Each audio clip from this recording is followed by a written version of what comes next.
समझ नहीं आता। साथियों, आज का वीडियो हर उस इंसान के लिए है जो पैसों का खेल समझना चाहता है कि क्यों कुछ लोगों के पास अकूत संपदा है और कुछ लोगों को अपनी ईएमआई के लिए हर महीना स्ट्रगल करना पड़ता है।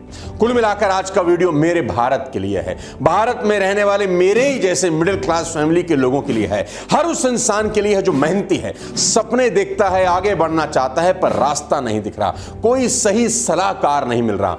मैं सपोर्ट करूंगा अपने 20 साल के एक्सपीरियंस से और आज आपको पैसों का खेल समझाऊंगा। कहते हैं पैसा सब कुछ तो नहीं पर पैसे के बिना भी कुछ नहीं, पैसा भगवान तो नहीं लेकिन उसका छोटा भाई जरूर है, पैसा सुख नहीं पर सुख खरीदने का साधन जरूर है। आज के वीडियो में बात करूंगा सबसे जटिल लेकिन सबसे शानदार विषय पर, मनी साइकोलॉजी। इसलिए इस वीडियो को आखिरी तक देखिए और चैनल को सब्सक्राइब जरूर कर दीजिए। अगर अभी भी नहीं किया तो नीचे घंटी है उसे बजा दीजिए, प्रेस द बेल आइकन। अच्छों को पैसे का खेल समझ नहीं आता क्योंकि किसी क्लास में, किसी स्कूल में, किसी यूनिवर्सिटी में पैसे के बारे में पढ़ाया नहीं जाता। साथियों, सबसे बड़ा दिक्कत क्या है इस देश का जानते हैं कि अगर आपको सीए करना है ना तो सीए करने के लिए भारत के अंदर इंस्टीट्यूट है, आप जाइए, एडमिशन लीजिए और आप बन सकते हैं चार्टर्ड अकाउंटेंट। आपको एमबीए करना है तो भारत में एमबीए करने के लिए इंस्टीट्यूट है। अगर आपको डॉक्टर बनना है तो आपको डॉक्टरी कराने के लिए इंस्टीट्यूट है। आपको फैशन डिजाइनिंग करनी है तो आपके पास इंस्टीट्यूट है। आपको कुछ भी करना है, देश आपको इंस्टीट्यूट प्रोवाइड करता है। लेकिन तकलीफ यह है कि पैसे का खेल समझने समझाने के लिए कोई इंस्टीट्यूट नहीं है। दोस्तों, सबसे बड़ी गलती जो एक आम आदमी, एक मिडिल क्लास फैमिली का आदमी सालों से कर रहा है, सबसे पहले आज उसकी बात करता हूं। Income minus expenses is equal to investment. Income minus expenses is equal to investment. एक फॉर्मूला आपको समझाने की कोशिश करता हूं। इस फॉर्मूले ने हिंदुस्तान की मैक्सिमम आबादी को हमेशा के लिए गरीब बना दिया है। जी हां, मैं रिपीट करता हूं, इस फॉर्मूले का इस्तेमाल करके हिंदुस्तान की मैक्सिमम आबादी हमेशा के लिए गरीब हो गई है। क्या है ये? खर्च करने के बाद बचे हुए पैसों को इन्वेस्ट करना, खर्च करने के बाद बचे हुए पैसों को इन्वेस्ट करना। This is the blunder mistake a common man is doing since long time. अगर आप वेल्दी होना चाहते हैं, रईस बनना चाहते हैं, अमीर बनना चाहते हैं तो इस फॉर्मूले को ध्यान से समझिए। आमदनी होने पर आप नॉर्मली क्या करते हैं, खर्च या बचत? अगर आप ज्यादातर लोगों में से हैं जो खर्च पहले करते हैं और महीने के आखिर में जो बचता है उससे इन्वेस्ट करते हैं, तो साथियों मैं दावे के साथ कह सकता हूं कि आपकी फाइनेंशियल कंडीशन खतरे के निशान से ऊपर जा चुकी है।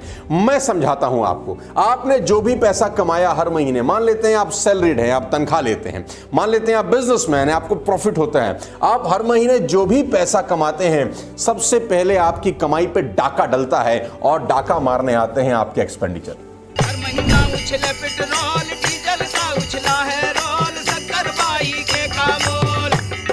कमाई हुई नहीं, सैलरी ट्रांसफर हुई नहीं, अचानक मुंह फाड़े एक्सपेंडिचर सामने आ जाते हैं। सबसे पहले बच्चों की स्कूल फीस, अगर आप शादीशुदा हैं, उसके बाद आपकी कार की ईएमआई, उसके बाद आपके क्रेडिट कार्ड की ईएमआई, उसके बाद आपके इलेक्ट्रिसिटी के बिल, उसके बाद आपकी न जाने कितने सारे खर्चे मुंह फाड़े आपके सामने आ जाते हैं। जैसी 1 तारीख को या 7 तारीख को आपके अकाउंट में सैलरी क्रेडिट होती है, आप अच्छे से इस बात को जानते हैं कि बहुत सारे लोगों से लोन लिया जाता है पिछले महीने कि तनख्वाह आएगी तो भाई मैं तुझको दे दूंगा, और तनख्वाह आते ही वो पहले कर्जे चुकाए जाते हैं। सारे के सारे खर्च करने के बाद आपकी कमाई में से अगर कुछ बच जाता है तो मेरे दोस्त लोग इन्वेस्टमेंट करते हैं।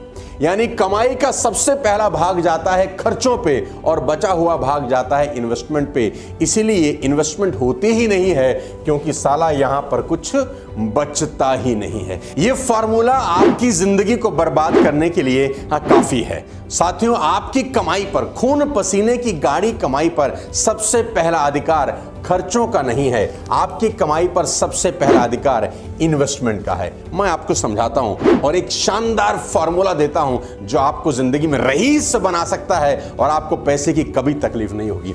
अभी आप फॉर्मूला देख रहे हैं जो आप इंप्लीमेंट कर रहे हैं अपनी जिंदगी में कि income minus expenses is equal to investment. Although तो इन्वेस्टमेंट होता ही नहीं है मिडिल क्लास फैमिली के आदमी के अंदर, क्योंकि खर्चा ही सारा खा जाता है, कुछ बचता ही नहीं है, तो इन्वेस्ट कहां से होगा। मैं आपको फॉर्मूला दे रहा हूं, थोड़ा सा चेंज करते हैं कि आपकी जैसे ही सैलरी आई, जैसे ही आपको प्रॉफिट हुआ, कोई भी कमाई हुई, इसका पहला भाग खर्चे के रूप में नहीं, इन्वेस्टमेंट के रूप में इस्तेमाल करना है।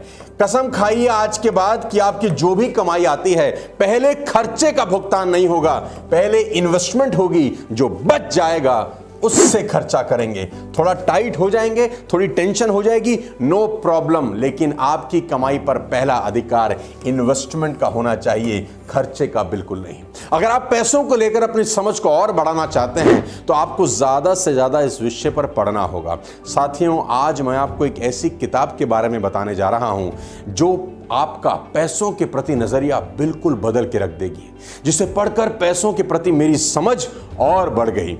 जी हां, साइकोलॉजी ऑफ मनी।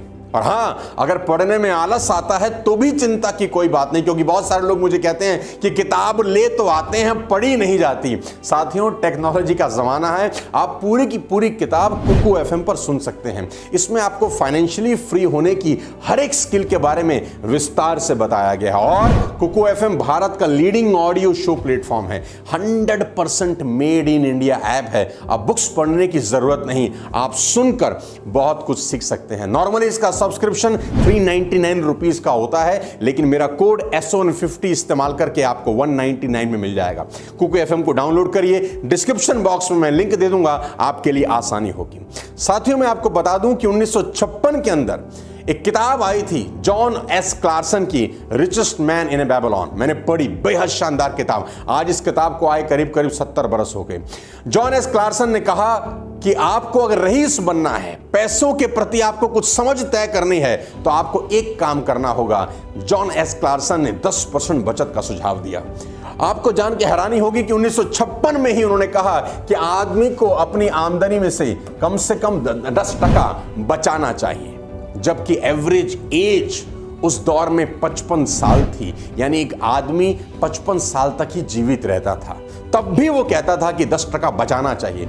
आज मेडिकल साइंस ने खूब तरक्की कर ली और एवरेज एज बढ़कर 80 साल से ऊपर हो चुकी है। इसका मतलब ये है कि पहले लोग अपनी रिटायरमेंट से पहले ही दुनिया छोड़ देते थे, लेकिन आज हालात बदल गए हैं। लोगों की उम्र बढ़ गई है, खर्च बढ़ गया है, रिटायरमेंट के बाद ज्यादा पैसों की जरूरत होती है। आज मैं आपको आपकी जिंदगी का अब तक का सबसे मुश्किल काम करने को कहने वाला हूं। मैं जो कहने वाला हूं उसे सुनकर आपके पसीने निकल सकते हैं, लेकिन मेरा दावा है कि मेरी बात मानकर आपका जीवन बेहद आरामदायक बीतेगा। इसकी मैं 100% गारंटी लेता हूं।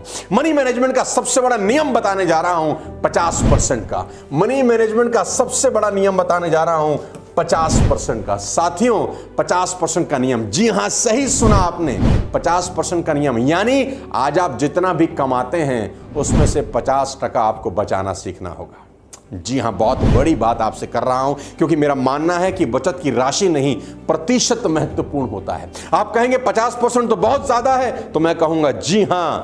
आप कहेंगे ये तो बहुत मुश्किल है, तो मैं कहूंगा हां। मैं फिर भी आपसे कहूंगा कि इसको कर डालिए। मैं आपकी प्रॉब्लम समझता हूं, लेकिन फिर भी मेरा यह मानना है कि आप इसे कम करने की कोशिश ना करें, बस इसे कैसे भी कर दें, कितनी भी तकलीफ हो। मैं हमेशा अपने प्रोग्राम में कहता आया हूं कि आज अनकंफर्टेबल हो जाएं ताकि बाद का जीवन कंफर्टेबल हो जाए, और अगर गलती से साला आज कंफर्टेबल हो गए ना, तो बाद का जीवन बहुत अनकंफर्टेबल हो जाएगा। साथियों, आप 2 तरह से पैसे बना सकते हैं, ज्यादा कमा के या खर्च कम करके। साथियों, अगर सरकार, मैं एक एग्जांपल आपको देना चाहता हूं, सरकार अगर अनाउंसमेंट कर दे कि जो भी इंसान अपनी तनख्वाह या अपनी कमाई में से 50% बचाएगा, 20 साल के बाद उसको 4 करोड़ रुपया दिया जाएगा, तो न जाने कितने लोग खुशी खुशी करोड़पति बनना चाहेंगे। क्योंकि करोड़पति कौन नहीं बनना चाहता। केबीसी की पॉपुलैरिटी की एक बहुत बड़ी मिसाल है कि हर आदमी करोड़पति बनना चाहता है। अगर आप 50% बचाने के लिए तैयार हो जाएं, तो मैं आपको बता दूं कि आपको किसी सरकार की जरूरत नहीं, ये काम आप खुद कर सकते हैं। मैं एक उदाहरण देता हूं कि अगर आज आपकी तनख्वाह मात्र 50,000 रुपया महीना है, जी दोबारा से सुनिए, अगर आपकी तनख्वाह सिर्फ 50,000 रुपया महीना है और आप 50% के प्रिंसिपल को लागू करते हैं, यानी अपनी कमाई 50% हर महीने इन्वेस्ट करते हैं 20 बरस तक, तो 20 बरस के बाद आपको 4 करोड़ रुपए मिल सकते हैं। मैं 2 प्रिंसिपल यहां पर ऐड कर रहा हूं कि आपकी तनख्वाह हर साल 10% के हिसाब से बढ़ जाती है और आपको आपकी इन्वेस्टमेंट पे 10% का रिटर्न होता है। 2 प्रिंसिपल बता रहा हूं। पहला कि आपने अपनी कमाई का 50% इन्वेस्ट किया, दूसरा आपकी कमाई हर साल 10% बढ़ रही है और आपकी लगाई गई इन्वेस्टमेंट भी 10% बढ़ रही है। एक चार्ट से आपको समझाने की कोशिश करता हूं। साथियों, चार्ट आपकी स्क्रीन पर है। बहुत सिंपल भाषा में समझाता हूं कि अगर आप साल का 6 लाख रुपया कमाते हैं, महीने का 50,000 होता है। अगर आप साल का 6 लाख कमाते हैं तो 50% का सिद्धांत कैसे आपके लिए काम करता है।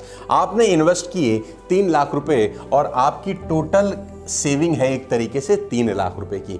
अगले महीने 10% आपने इन्वेस्टमेंट बढ़ा दी, यानी इन्वेस्टमेंट हुई 3,30,000 रुपए। 3 लाख पुराना, 3,30,000 ये, और 10% का आपको साल का रिटर्न मिला, तो आपके पास बैंक में पैसा है अब 6,93,000 रुपए। सिंपल है, अगले महीने अगले साल आपकी इन्वेस्टमेंट